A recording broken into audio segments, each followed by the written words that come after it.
मी तुम्हाला एक फारच महत्त्वाची गोष्ट सांगणार आहे. जीवनसाथी जर चांगला मिळाला तर जीवन हे स्वर्ग बनते, आणि जीवनसाथी जर खराब असेल तर जिवंतपणेच नरक यातना भोगायला लागतात. तर पती असेल तर घरात चांगला वागणारा, सर्वांना सांभाळून घेणारा, घर सांभाळणारा, निर्व्यसनी असला तर पत्नीचं जीवन स्वर्ग बनते. या उलट पती व्यसनी असला, उद्धटपणाने वागणारा असला, कुणाच्याही स्वभावाची तमा न करणारा असला तर त्या पत्नीचं जीवन हे नरक बनते.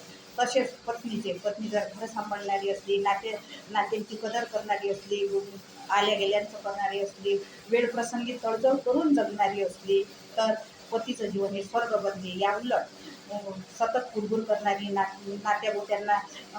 नात्यागोत्यांना न मानणारी असली, स्वतःच्याच मस्तीत गुंग असणारी असली, शेजाऱ्यांनी हे घेतलं ते मलाच पाहिजे असं म्हणणारी असली, सतत कुरबुर करणारी असली तर त्या पतीचं जीवन हे नरक बनते.